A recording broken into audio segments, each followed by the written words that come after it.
Kami hadirkan informasi politik di segmen ini, Saudara. Pemilihan kepala daerah serentak yang akan digelar pada 27 November 2024 mulai memanas. Jakarta menjadi salah satu wilayah yang paling disorot publik. Sejumlah nama tokoh bermunculan di permukaan, bahkan sudah ada yang mendeklarasikan diri. Sebut saja Anies Baswedan yang tak sampai 2 bulan usai dinyatakan kalah dalam pemilihan presiden 2024 mengaku siap untuk kembali bersaing dalam pilkada atau pemilihan kepala daerah. Anies sudah deklarasi meski belum punya partai pengusung. Gubernur DKI Jakarta periode 2017 hingga 2022 itu mungkin saja akan melawan Ridwan Kamil yang juga digadang-gadang untuk maju di pilkada Jakarta. Kalau kita bicara soal Ridwan Kamil, nama politisi Partai Golkar itu kini mulai santer sebagai kandidat yang kemungkinan akan maju di pemilihan gubernur Jakarta. Langkah RK ke Jakarta menuai perhatian publik. Tentu saja lantaran selama ini RK ini lekat dengan Jawa Barat. Mengingat ia ini merupakan mantan gubernur Jawa Barat dan juga pernah menjabat sebagai wali kota Bandung. Namun sejak Februari 2024 RK kemudian menjadi perbincangan seputar pilkada Jakarta. Antara lain karena adanya baliho dengan gambar RK yang bertuliskan OTW Jakarta. Meski kemudian RK menjelaskan bahwa itu adalah baliho untuk pemasaran produk perawatan wajah. Tapi ya tetap saja sosoknya sudah mulai lekat dalam obrolan wacana Pilgub Jakarta. RK sendiri sebetulnya telah mendapat golden ticket atau tiket emas untuk berlaga di Pilkada Jawa Barat, baik dari Golkar ataupun dari Gerindra. Wakil Ketua Umum Partai Golkar Doli Kurnia Tanjung mengatakan bahwa Ridwan Kamil lebih berpotensi besar bisa menang di Pilkada Jawa Barat. Sedangkan soal keyakinan Gerindra dan PAN bahwa Ridwan Kamil ini akan menang di Jakarta perlu kajian berdasarkan survei lanjutan yang akan dilakukan di bulan Juli nanti. Partai Gerindra termasuk yang getol menginginkan Ridwan Kamil maju dalam Pilkada Jakarta. Selain Gerindra, anggota Koalisi Indonesia Maju lainnya yakni PAN dan Demokrat juga punya pendapat yang sama. Menyikapi hal ini, Ketua Umum Partai Golkar Airlangga Hartarto juga mempertimbangkan nama RK ke Jakarta. Selain itu, pertimbangan Presiden Joko Widodo pun disebut-sebut tidak lepas dalam konsolidasi partai-partai untuk menentukan calon yang potensial untuk meraih kursi nomor 1 di sini di Jakarta. Ya Gerindra kan ingin menang di Jakarta ya, salah satu tokoh yang menurut kami punya potensi yang besar untuk bisa mengalahkan Mas Anies ya Kang Emil. Jadi nggak salah saya kira kalau Gerindra mengusulkan atau mengusung Kang Emil untuk Pilkada DKI. Dan saya punya optimisme Kang Emil punya prestasi besar di Jawa Barat yang juga bisa dibuat ya di DKI Jakarta ke depan. Dari Golkar udah ada namanya siapa aja bakal di DKI? DKI masih kita jaring. Kalau salah satunya Ridwan Kamil. Oh, mau berarti akan ke DKI bukan di Jawa Barat ya? Jawa Barat juga sedang disaring, salah satunya Ridwan Kamil. Ya. Pak, kalau untuk partner koalisinya Pak mungkin kalau di DKI Jakarta sendiri? Pertama prioritasnya adalah Koalisi Indonesia Maju. Kenapa, Saudara? Ridwan Kamil sepertinya sangat diharapkan untuk maju di Pilkada Jakarta. Usut punya usut, kabarnya sih untuk melawan Gubernur Jakarta periode 2017-2022 lalu yang saat ini rencananya juga mau maju, yakni nama Anies Baswedan. Anies sendiri sudah mendeklarasikan diri, tapi masih menunggu partai politik yang akan mengusungnya dalam bursa Pilgub Jakarta nanti. Nama Anies sendiri sudah masuk dalam kandidat rekomendasi baik dari PKB, PKS, bahkan PDI Perjuangan dan juga Nasdem. Tapi masih harus bersaing dengan nama-nama lain yang juga mencuat di internal masing-masing partai ini. Itu ada awal dan ada akhir.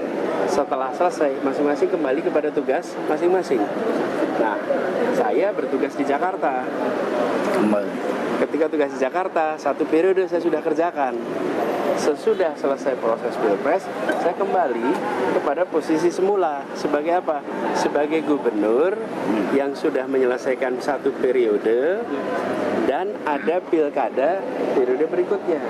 Jika saja pilkada itu jadwal yang sama di tahun 2022, maka mungkin saya sudah berada di proses pilkada tahun 2022. Pernah memimpin Jakarta dengan dukungan dari Partai Gerindra pada Pilkada 2017. Namun, hubungan Anies dengan Gerindra mulai renggang saat pemilihan Presiden 2024, di mana Anies sebagai capres yang diusung oleh Nasdem, PKB, dan PKS melawan capres Prabowo Subianto kala itu yang tak lain adalah Ketua Umum Partai Gerindra. Keretakan hubungan ini bahkan terlihat saat debat calon presiden.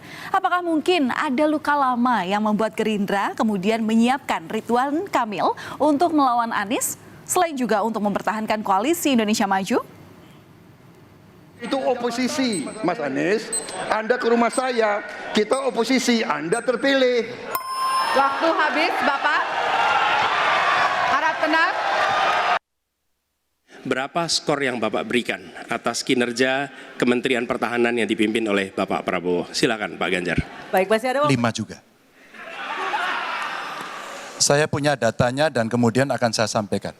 Nah itu menurut saya skornya justru di bawah 5 Mas Ganjar. Kalau 5 itu ketinggian Pak Ganjar. Terima Mas Anies kasih. gak usah takut. Disebut aja angkanya berapa gitu loh. Kayak saya gitu loh. Jangan di bawah 5, sebut aja berapa. 11 Mas. Dari 100. Oke.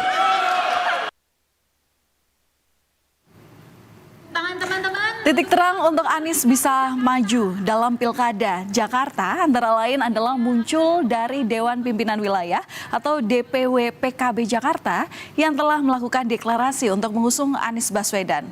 Namun, di tingkat Dewan Pimpinan Pusat PKB bilang belum ada keputusan untuk mengusung Anies maju di Pilkada Jakarta. PKB masih menimbang soal peluang Anies, dan Anies pun harus mengikuti uji kepatutan dan kelayakan terlebih dahulu.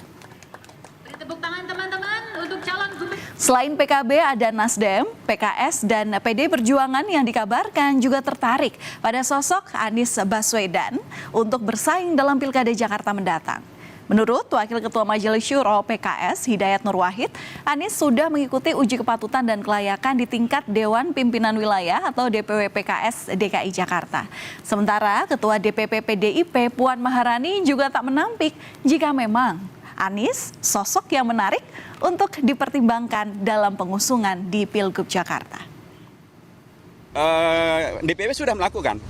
DPW, jadi kan, nah apakah nanti akan di DPP akan dilakukan lagi, nanti akan sangat tergantung dengan keputusan DPP. Ya, di tingkat kabupaten kota berjalan, sudah berjalan dan kami, nah karena mereka seperti tadi untuk Jakarta misalnya, kan DPW DKI sudah melakukan kajian itu dan kemudian sudah mengusulkan ke DPP, semacam itu. Jadi yang lain-lain juga akan demikian polanya. Nanti kami di DPP akan merapat, kami panggil lagi kawan-kawan dari DPP atau DPD.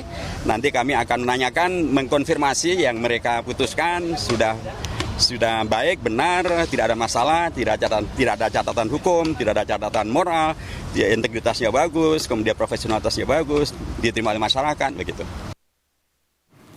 Ya harus realistis bagaimana melihat situasi di lapangan karena setiap daerah itu wilayahnya itu berbeda-beda. Ini kira-kira peluangnya ada di wilayah mana?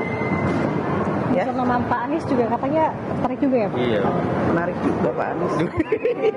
Terima kasih. Menanggapi nama Anies Baswedan masuk dalam kandidat calon gubernur Jakarta, politisi PDIP Basuki Cahayapurnama atau Ahok menyebut bahwa PDIP merupakan partai yang demokratis. PDIP juga dinilai akan mempertimbangkan usulan-usulan yang masuk, meski kemudian masih harus menjalani sejumlah proses lagi untuk nantinya bisa benar-benar dicalonkan. Sementara politisi PDIP Ganjar Pranowo mengakui bahwa nama Anies masih dalam proses negosiasi untuk diusung partainya dalam Pilkada DKI Jakarta. PDIP disebut terbuka dalam proses perekrutan calon kepala daerah sehingga memungkinkan calon yang diusung berasal dari dalam maupun luar partai. Wah, sebenarnya setiap mau pilkada rekrutmen di PDI Perjuangan terbuka. Ada disiapkan kader sendiri, ada biasanya yang non-kader juga mendaftar. Di Jawa Tengah juga sama. Biasanya di provinsi-provinsi besar begitu ada banyak yang berminat. Tentu pasti akan melalui proses. Satu rekrutmen mereka mendaftar, nanti proses seleksi. Tapi kalau sosok Pak Anies sendiri, kira-kira menurut Pak Ganjar cocok dengan PDIP, Pak? Itu yang mesti diobrolkan gitu, mesti diobrolkan. Dan mudah-mudahan ya bisa bernegosiasi. Tapi seandainya tidak cocok, menurut saya juga tidak harus dipaksakan. Dan inilah yang disampaikan Ahok saat ditanya soal pencalonan Anies Baswedan menjadi Gubernur Jakarta. Ahok bilang DPD PDIP mengusulkan 10 nama ke DPP PDI Perjuangan dan bukan hanya nama Anies Baswedan saja. Sementara menurut pengamat politik Adi Prayitno, secara internal Partai Golkar termasuk Ridwan Kamil, elektabilitas maupun perhitungan secara rasional majunya Ridwan Kamil diperlukan. Apakah bisa mengalahkan sosok Anies Baswedan yang memiliki elektabilitas tinggi di Jakarta? Di sisi lain, RK juga dinilai akan melepaskan peluang besar untuk menang di Jawa Barat.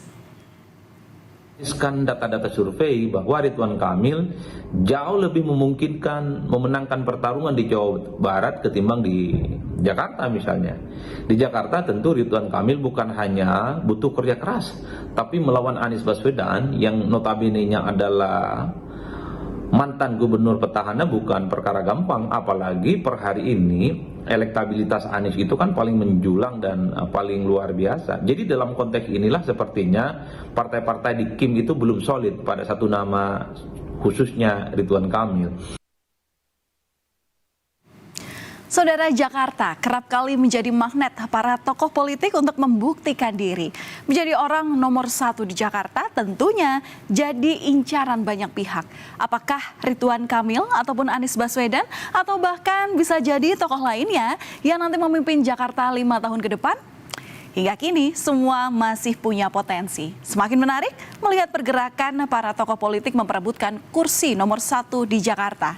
Dan semoga bisa membawa Jakarta untuk lebih baik lagi.